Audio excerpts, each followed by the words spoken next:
Welcome to the Frugalpreneur podcast. I am your host, Sarah St. John, and my guest today is the founder and CEO of Fanlist, which is the all-in-one fan platform for creators to create a fan page for podcasters, YouTubers, and creators, where you can engage fans and earn money. Welcome to the show, Pat Cheung. Hey, Sarah, thanks. Thanks for having me. Appreciate it.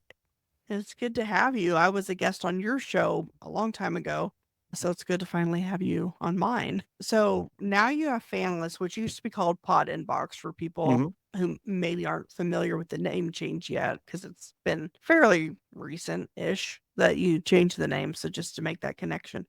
But yeah, I'd love to hear how you even got the idea to start that. I mean, I guess I could start with the journey of what you alluded to, Pod Inbox, which is now called Fanlist, and which we just, like you said, we just pivoted to that name or did a name and brand change. So Pod Inbox was originally a very simple idea, and it really came from a place where I guess I'm what's called a serial entrepreneur. I've been in entrepreneurship for a while, for many more years than I care to admit. But my previous company was a venture-backed company. It was called Silver Sheet. It was in the area of healthcare, and we could talk about that if you want. We were venture backed, and we got acquired, so it was a successful acquisition. And after we got acquired, I just really was looking for the next thing. And when I was looking for the next thing, I kind of had a mental checklist of the type of companies that I wanted to start or pursue. And a bootstrap company was high on the list of something I wanted to try because I think of my experience with venture VC was good, but still, I just was very curious about bootstrap companies. So the idea for Pod Inbox started is I just wanted something simple. I kind of learned a lot about bootstrapping in the tech world, and I think a lot of the advice was like maybe start with something simple. So I thought, you know what? Let's pick something simple. And the other piece of advice I got was pick some niche or industry that you're really passionate about. And at that time, I just loved podcasts. I still do. Been an avid listener of podcasts since, I don't know, probably 15 years. So just always loved it. So on the short list of ideas was like, I should probably do something in podcasting. And let's just try to find a small pain point that looks like it's kind of largely being ignored that I could probably tackle. So the idea came when I was like just trying to understand the different type of podcasts that I like and kind of the things that they did and maybe some of the pain points they had. Is I noticed this little thing that a lot of the prolific podcasters that I listened to did a lot of audience engagement. They had a lot of question and answer or AMA episodes. And one of the ways that they were facilitating that was dial into this phone number, leave a question, and then we'll answer it on one of the future episodes. I thought that's great. I actually love those episodes. It's like a way for podcasters to engage with their fans. And I thought, wow, instead of a phone number, why don't usually the audio is pretty bad with the phone. If someone's calling in with a phone, you get that kind of like really cheap little mic from the phone and it's really staticky. So I thought, why don't we alleviate that problem of instead of go to a phone, go to this web page that they could just leave an audio message on, right? So that was a basic premise of Pod Inbox, why it's called Inbox too, because that's kind of your inbox for your podcast. And it kind of grew from there. The other main benefit from that V1, when we launched V1, it was about 3 years ago. So we've been around for 3 years, was with a phone number, you don't really get to collect that person's contact info, right? You don't know who that fan is. You just kind of know that phone number. So if anything, you're kind of collecting a database phone numbers, which is good.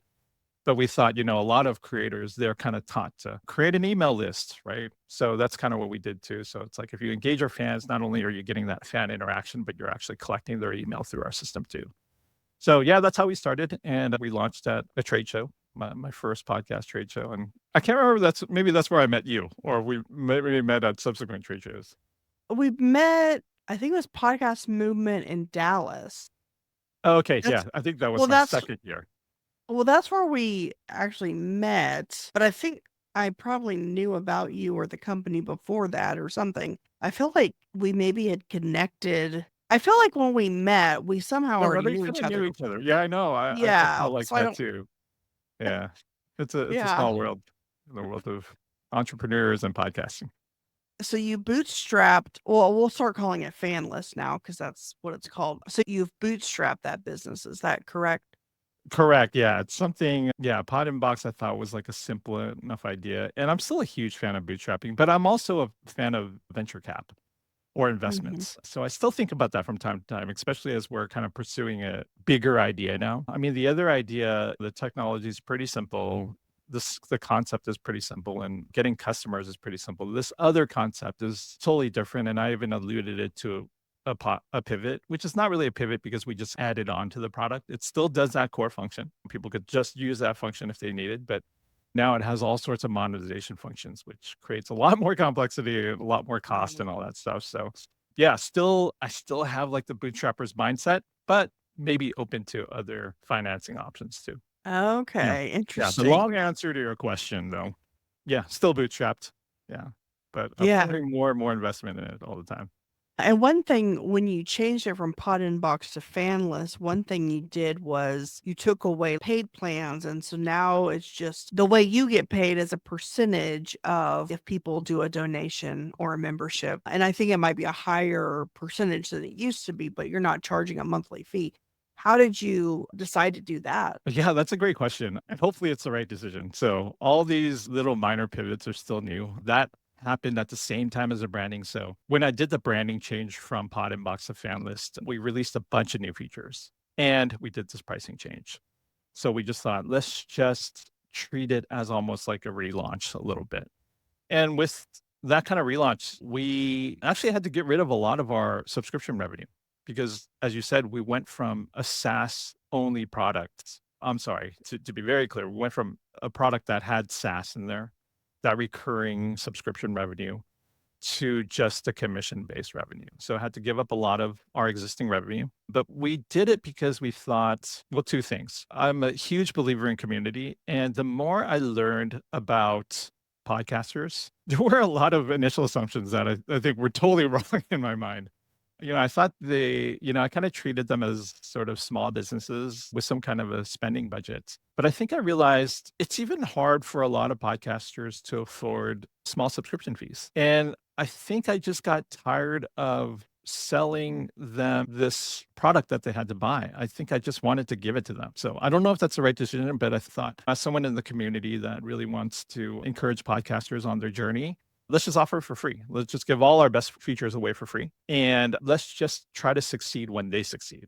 And Mm, our job is to get them to succeed. That's our mhm, North Star. It's like if they don't succeed, then they're going to churn and that subscription revenue wouldn't be worth much anyway, right? They're going to not only turn off our product, they're going to probably do what's called pod fade in podcasting terms, right? Meaning they're going to stop their podcast too. So our job is just to help them keep podcasting because I have a mhm, theory that if they keep podcasting, they do it for if they just keep going, they'll eventually find their audience and they'll eventually find some kind of monetization. And I believe when they succeed, then we'll succeed was sort of probably one of the, it's like something I'd like to think we did altruistically, but I think it was a good strategy too. Mainly the other reason too is when we pivoted, we went from sort of a tool to this kind of greater industry, a different industry. We went into this creator economy platform industry.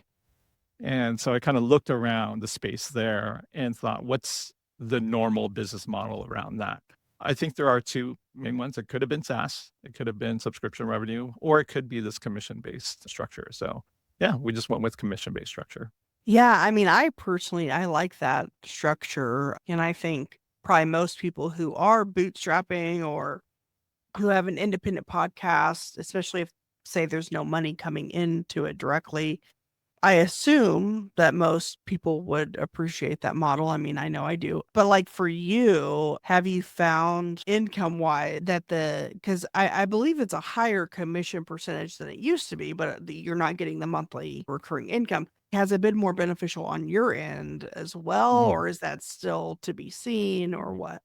That's a good question. And I mean, maybe I should take a step back. When I first decided to do this podcast, I'm like, oh, the whole topic is about being a frugalpreneur. I'm like, I had to ask myself, am I really a frugalpreneur? Like, do I really think about ROI and profits and EBITDA like that much? And Mm, I would say, quite honestly, I don't think I'm a great frugalpreneur. I'm really into bootstrapping. I sort of manage in my town that I live in. I manage a pretty big bootstrap community here, pretty big advocate of bootstrapping and also pretty big supporter. Any bootstrapper wants to grab coffee with me, I always open up my day to have coffee with them because I want to encourage that journey. Am I a good bootstrapper or like a frugal entrepreneur myself? I'd say no. And maybe one of the reasons, and there's a long answer to your question, so sorry. Oh, it's I have fine. to lay out this context that I feel like I think my lessons in running a VC-backed company is, and I don't know if this is right or wrong, this is what I do, so definitely don't take my advice, but I don't know for me if it's important to be frugal and always looking at the bottom line, or is it to be capital efficient?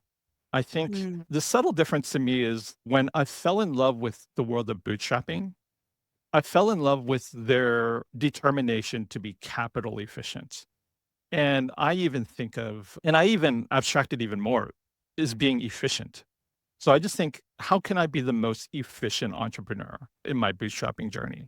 And sometimes that efficiency doesn't necessarily translate to how good the profits are, whether they're better or worse. So once again, long answer to your question. So when I make this justification, I try to justify my actions, and a lot of times I'm just tricking myself really. But one of my justifications of doing this, because we definitely lost revenue. I mean, there's no doubt about it, and therefore lost profits too. But when I thought about it, I'm like, am I being efficient? Is this an efficient decision?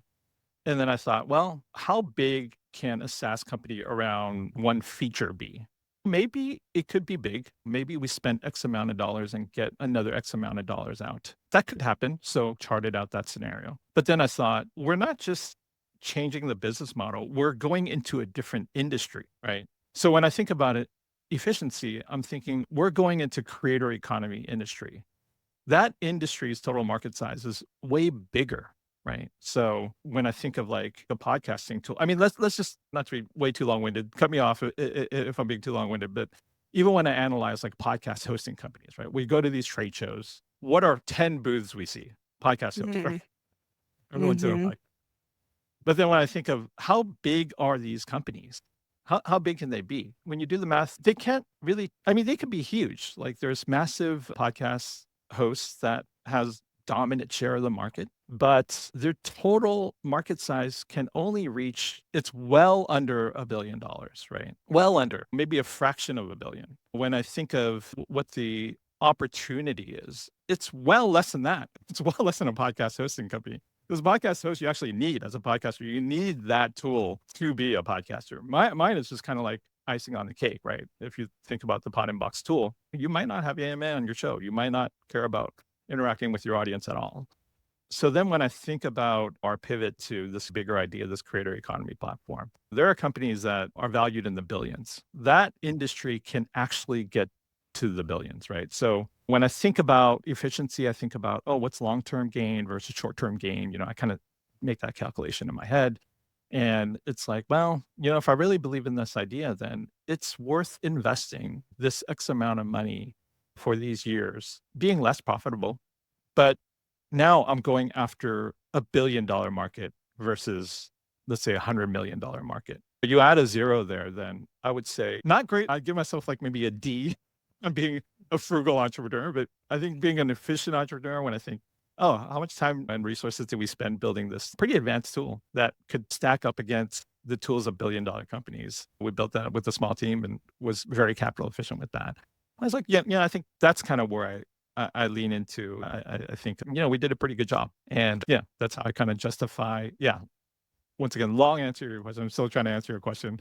It's a lot less profit, less profit Well, making. maybe, yeah, at least initially, and then hopefully eventually. Because I guess now it's not just for podcasters, it's for YouTubers and as well. Yeah. And that's kind of an experiment too, as any startup guy, run a lot of experiments. So yeah, recently we put in the headline of YouTuber and other creators because I think it will become a tool that other creators can use.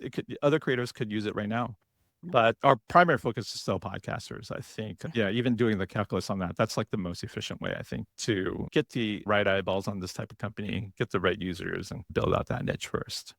Yeah, what do Mhm. you think? Is it smart to write all the above, or is it better to focus I on one? think s I think so.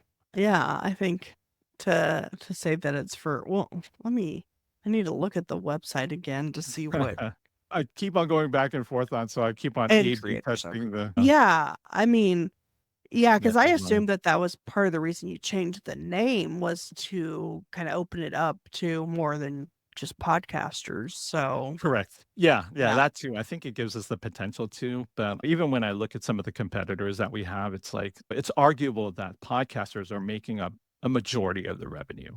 There's Mhm. just so much power in podcasting that has yet to be harnessed. We see it harnessed, I think, because 'cause we're inside the industry, but yeah, there's still a lot of potential there.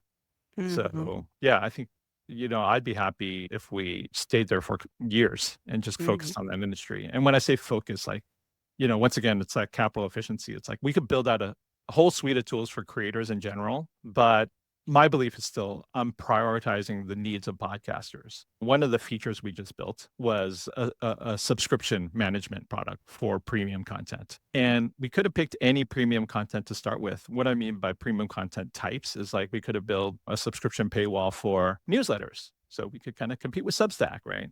Do we start out with that or do we build that in later? Well, we decided, well, let's build that in later because we want to focus on podcasts. So the first feature, premium content feature that we built was premium podcast, which is probably the hardest of them all. Having a podcast, like a premium podcast feed, wasn't easy to build. We have these features that gives each subscriber their own unique feed and all that stuff. We host the files and everything. So when I think of all the features that we could have built just for creators on the leaning into how to be efficient, we started with the podcast one. And yeah, we do really believe in the industry of podcasting. What if one platform can handle your CRM, proposals, scheduling, contracts, invoicing, subscriptions, project management, client portal, file sharing, marketing, all in one place? Meet SweetDash, the OG all-in-one business platform built to eliminate software overload and help you scale with confidence. With SweetDash, you get a single login and a unified system to streamline your workflows, powerful no-code automations that reduce manual tasks and put your business on autopilot. And here's the game changer: unlimited users and clients. That's right, no per user fees. Add your entire team, your clients, your contractors with no additional charges. But SweetDash doesn't just build software, they build community. The roadmap is shaped by feedback from the community, and there are live support sessions to help you succeed every step of the way. With tens of thousands of small businesses and more than 1,000 five-star reviews on Capterra and G2, they all can't be wrong. You can try it free, no credit card required, at sweetdash.com. That's SweetDash.com. Sweet Dash. One login, one platform, one low price, unlimited potential. So, in your bootstrapping journey or bootstrapping this business, what things have you learned, mistakes, failures, but then also successes or any kind of like tips that you have in Sure. bootstrapping? It's funny. I am guilty of probably one of the cardinal sins of a tech entrepreneur is I'm a builder. I love to build and I don't love to sell. Often when we sit in a conversation, we can be around a table of 10 people and people will not know I'm the founder and CEO of Fanlist until day two. But I love to build. I love to build great products. I love to build beautiful products. That's one of my cardinal sins. And in that sin, it's like when I first bootstrapped Pot Inbox or Fanlist, one of the things I told myself is, well, we really have to test the product MVP stage before I spend years building this thing. So we built an MVP, took us about 2 or 3 months, and we launched at Podcast Movement. And we launched there, and I chalked that up as like, I guess it was a success and a mistake. It was a success in that I kind of got over, I did what I set out to do, which is don't build a bunch of stuff before you get validation. I'm a huge believer in customer development and product validation. And just for some context, I was a product manager by trade for 10 years or whatever. We're kind of taught that. But sometimes when you run the ship, you tend to throw out a lot of the rules. This was one of the rules. I'm like, yeah, let's follow that one. That's an important one. Let's validate the product. So I thought my only goal in launching Pod Inbox podcast movement was like, let's just see if people care about this thing that we built. So I'm like, what's the best way to reach people? I could either run around the conference and get feedback, or I could just pay for a booth. So I did the calculus. I'm like, well, this is where the frugal, by the way, I am a frugal guy by nature. So maybe I don't get a D in frugality. I'd probably get like a B. But I looked at the cost. Okay, if I go to a trade show, this one being podcast movement, all in, it'll cost me maybe 1,500 for ticket, hotel, flight, and all that stuff. Maybe 1,000 to 2,000, so somewhere around that ballpark, right? Or let's just see what the cost is for getting a trade show booth. And to my surprise, it was not that much more. Like when you get a trade show booth, they give you a couple free tickets. So already you're saving like, I don't know, $800 there, right? If each ticket's $400, you're saving $800. So the delta of being attendee and having a booth was only maybe $2,000, I'd say. So I was like, you know what? It just feels more like a launch if I just had a booth, did all that stuff, and really got feedback. So that's what we decided on. It's like, okay, let's do a booth. So we're like, okay, we have the booth. What's our goal for validating the product? And we only had one North Star goal. We're like, well, let's give an offer. And if enough people buy this offer, then we're like, okay, it seems like people do care. Like people think, oh, this is good enough that they're going to part with their money. That's the validating criteria that I had. So we created like a lifetime offer. It was, I think, actually, quite honestly, I'm forgetting now, but it was like maybe $70. It felt like an AppSumo type offer, right? I think I just created like a baseline of if 50 people sign up, we'll just call this validated. Kind of an arbitrary number, but I kind of was basing on how many attendees there were and all that. And these goals we kind of set out before the actual show. And then at the show, 70 people signed up. So we thought, okay, that felt good. That felt okay. I don't know if we smashed it out of the park, but at least we met the goal of the validation case, right? So yeah, that's what happened. I'd say that was kind of like a pseudo success where, yeah, we had a goal and we hit the goal and we executed on the goal. But where I'd say maybe learning, once again, to answer your question in a long winded way, the learning was I was not a podcaster at that time. I think the only credibility and authority I could lend myself is I've been a fan for a long, long time. Right. So I think I know podcasts very well as a fan, but I did not know podcasts as a creator, as a podcaster at that time. So quite honestly, it felt a little disingenuous to launch a little bit there. I mean, if I could do it over again, and this is a lot of, like I mentioned, I run like a bootstrap community here, and I'm always encouraging people before they get into anything, if you really want to be efficient and frugal, be curious. You got to be curious about that industry first. Like, learn about it, be a student, take notes. So I wish I went to another conference first, just as an attendee, just to learn, even before writing any code, even before developing anything. I wish I would just learn about their pain points in sort of a very honest way.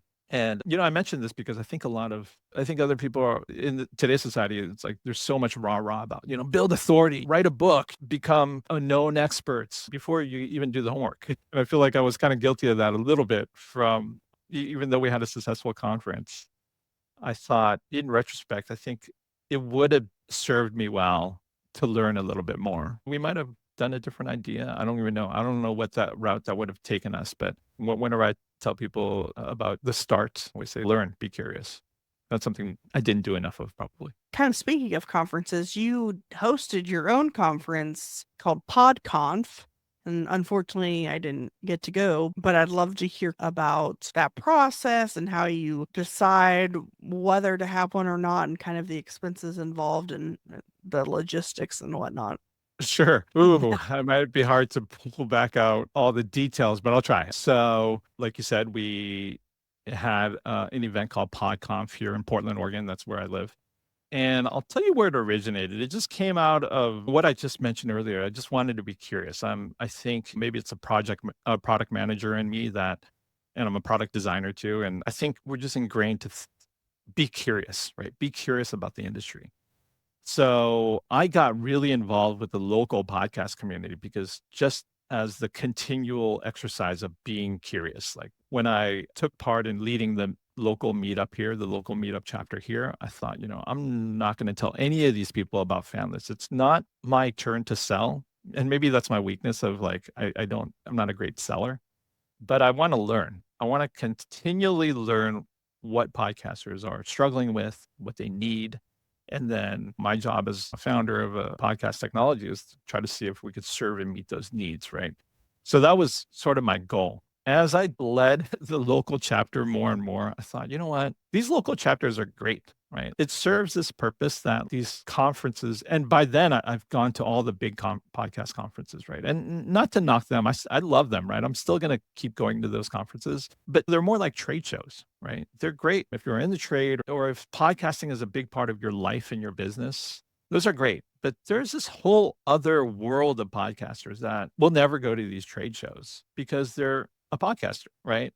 I use the analogy of like, there's a lot of people playing basketball at the local park, and they're never going to go to some conference for basketball. I don't know if that's a great analogy, but they're just going to play at the park and they just want to know the local people that are playing and kind of share notes and get better together. And that's kind of where the idea came from. I'm like, oh, that would be cool if these other podcasters that are kind of isolated behind their mics have community locally, right? So that was where the idea originated. I'm like, oh, if I start this meetup, maybe I should just formalize it into like this bigger event, just have a 1 day thing, just simplify the whole experience. Like a lot of the conferences we go to, they're multi-track and it's just crazy, right? It's just like everyone feels drained afterwards. Everyone loses their voice afterwards. There's just so much talking and so much action. And this one, we set it around 3 values: community, creativity, and I forget the last one, but it's something like contribution. We wanted people to really feel like they're part of this local community, that they could contribute. So those values really help build the framework around our conference, which I think was successful. Like I got raving feedback that like, whoa, this is like one of the neatest events I've gone to and stuff like that. So all that stuff was really good to hear. And I think it's because we focus on these values of things that we didn't experience at the trade shows, right? It's trade shows, we tend to see same speakers all the time and all that stuff. So this, we're like, oh, let's give people who are just avid podcasters a chance to do a workshop. You know, they're not speaking on a stage. So we did have a stage. We had a main stage. Once again, it was 1 track, but we packed it all in a day. We had 3 core speakers. I wanted the speakers to be inspiring. They were to provide that part, you know, that one of the 3 tenets, right? They were going to inspire. How did they grow their podcast into the big podcast they were? And the workshops were, how do you take part in, how do you contribute? So we just called out to our local community and say, we have 10 open slots for someone to teach a workshop on something about podcasting, and 10 people raised their hands and they did it. And so, yeah, that part of it was really cool. It was really cool to sort of brainstorm what the event was going to be. And logistically, this is where my memory might fail me a little bit. And maybe there's a lot of good frugal tips here. In fact, I'm going to be talking about some of these things in our local meetup. So this will be a good refresher for me. Another context is this is my first time hosting an event like this, like an industry type event. I've hosted kind of biggish events before, but like an industry type event, it was my first time. So I didn't know about venues. I didn't know about any of that stuff. So just did the research. And one of the cool, maybe frugal, but or hacks that your audience might appreciate is when looking at venues, there are venues that I think we got stuck for a month looking for venues. And there were venues that you have to pay a lot of money for per hour. And then in that venue, you have to cater through their system too. So that's another cost. And it's just cost stacked on costs. And these costs aren't just cheap costs, they're actually kind of industry costs, because if you choose a venue, chances are you have to choose their caterer, which is pretty high dollar amount. So one of the smart things we did was I looked at a local hotel that I really liked. It's a boutique hotel. They have this beautiful space. And this was new to me. Maybe it's kind of common knowledge to other people. But if you cater food, a lot of times they give you the space for free. And they gave us this huge, beautiful space that had a main auditorium that could fit about 100 people. So the goal of this thing was to fit about 100 seats, sell about 100 tickets. So this venue they gave us had this space that could fit right around 100 people. They had 4 breakout rooms that was perfect for our workshops. And they're all kind of located in one central vicinity, which was kind of nice. These big trade shows we go to, we're running from one end of the trade show floor to like this other end, and it could be like a couple football fields away. But this was very intimate. That's one of the best compliments we kept on getting. It's like, wow, that was such an intimate conference. And it's because everything was right there in the breakout rooms. And the amazing part was all that was free. All the venue things that they provided were free. All we needed to do was spend some minimum limit amount of money for food, which was crazy because the minimum limit they wanted us to spend was pretty much maybe 2 or $300 more than what we were gonna originally pay for a venue. So that was a big unlock for us because we're like, "Oh, not only can we have this event," 'cause at first when we were planning the event, we're like, "Oh, no food. That's just gonna be too much of a headache and too much of a cost." So after this opportunity came up, it was really kind of a game changer because when people got there and, another core tenet that we had is we didn't wanna make money. Like, I'm just doing this for the community. I don't need to make any money off this thing as long as it covers our costs. So we just didn't want it to be a loss. So Mhm. we were just maximizing for break even.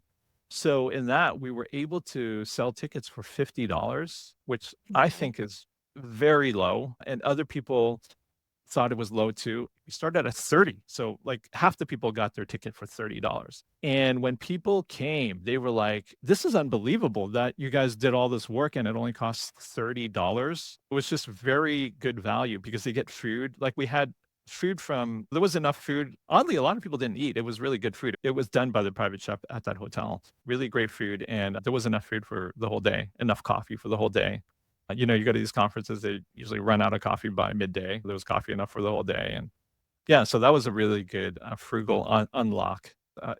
Everyone else were volunteers, so we got Mhm. volunteers to help out, which is hard because when you don't pay someone when things need to be executed, that obviously becomes tricky because everyone's just volunteering their time, but our volunteers were great. They were really, wanting to pitch in and help on the day of, and that was definitely necessary too. I think we had about 5 volunteers to help out during that day, which they were all necessary.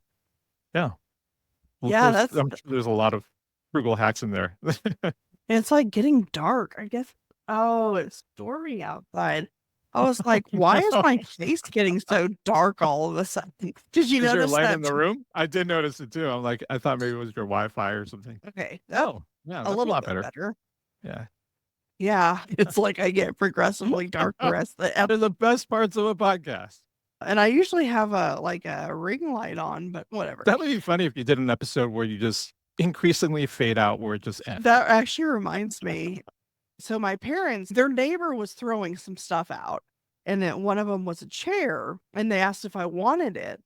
And I was like, "Well, I already have a chair. I don't really need it." And they're like, "Oh, okay. Well, yeah, because just to let you know, the one thing with it is it'll randomly like go down." And I'm like, "Well, that wouldn't be good. Why would I want that? Because if I'm in the middle of a podcast, I mean, became this whole joke about how, like, as the podcast goes on, I'm, like, disappearing That's funny. out of the frame. So I It's like a meter. It's a meter that the guest is being too long-winded. Thank you. but yeah, so that it reminded me of, like, I'm progressively darker, and then they remind me of that. Anyway, actually, I think I will keep this in the podcast. Thanks for sharing that stuff about the conference. Yeah, I think that's I feel like in a lot of ways, there's always some way that we can or different ways to launch a business, manage a business, have an event, whatever, with little to no upfront money or ways to hack. You had mentioned AppSumo kind of in passing because of the pricing thing. That's one way that I do a lot of AppSumo deals, which saves Right. me on a lot of monthly Right. expenses. We ended up, yeah, breaking even. It was very close. I don't even know. I might have me and the other organizer, there was another co-organizer named Claire. She put in a little bit of money. I put in some money too. And I don't know if we were ever totally made whole, but it was enough that we kind of asked ourselves, would we do this for an altruistic purpose anyway? And we're like, yeah, that was sort of money we were able to part with. But the money we got, so we ended up selling about 100 tickets, which was our goal again. And I think the blended rate, the last rate it was 50. I don't think many people bought it at 50 because we were already pretty much sold out by then. So most people got it. I think we actually started at 25. It was my memory's Mm. clear. So the blended rate, let's say, is like 35. So we probably got about $3,500 from that. Definitely can't remember the food cost, but it was probably right around there. The tickets probably paid for the food in the venue. There was some costs associated with some of the speakers. Some of the speakers were volunteer. I think one of them we had to subsidize some money, or maybe a couple of them, I think. Felt fair too. They were helping us out, and we definitely wanted to make it easier for them to come. And the other revenue we got were from sponsorships. That was the benefit of like going to a lot of these trade shows. You just get to know all the founders of all these other companies. And I was just like, you know what? One of the other core tenets we wanted to do with this conference is like, you go to a lot of these other conferences, it feels like a lot of the people who are speaking on stage were kind of pitching a product, which is something, it just personally doesn't resound with me. I like the separation of like journalism and like ads a little bit. And that's Mhm. kind of how I feel about the stage. So we're like, okay, let's see if there's sponsors willing just to do this to support community. And there were enough sponsors. I think we got about, I want to say about 4 or 5 sponsors. And this was new to me too. I didn't know how to ask sponsors for money. I started with pay what you want. I Mhm. just said, look, to be honest, I have no idea how to value this, but I admire you in the industry and just pay what you want. And it was hard for them. Quite honestly, if I were to do that over again, I'd just say, no one wants to feel bad, right? They don't want to feel bad for being cheap. They don't want to feel bad for getting ripped off either. So it's like, just give them a number. So I Mhm. think it started because the first person I asked was like, I don't know, what do you think is a good price? And then I just thought, you know what? What would I pay as the founder of Mm. Fanlist to sponsor an event of 100 people like that? And I put out a number. I think I want to say it's like $500, but I literally can't remember what it was. So I want to say it was Yeah. like $300 to $500. So yeah, each of those sponsors, Fanlist included, we pitched in $300 to $500. So do the math, like three to 500 times 4 or 5. So that was revenue too. That just went into some of the operations. We had to like do stuff like rent some chairs and all that kind of stuff. So Mhm. overall, it was kind of break even. Well, that's good. Well, I'm glad it was break even. And man, I feel like we could keep talking, and I have to get on another call. I'm bummed, but I do appreciate you coming on. And of course, people can check out Fanlist at fanlist.com. Was there anything else? Did you have any last words or anything? Not really. Just, I mean, want to be helpful to your audience. Once again, I am just a huge proponent of bootstrappers, but it just came from a place where being a VC backed company before, we went through Mhm. Techstars before too, which is kind of a pretty well known accelerator. There were just so many resources we had as a financed company that I thought when I took the journey into bootstrapping, it's like there's so little resources. So anything I do to help. So if anyone needs advice or wants to reach out, feel free to. Awesome. Well, thanks so much for coming on the show. I really appreciate it. You're welcome. Thanks for having me. It was fun.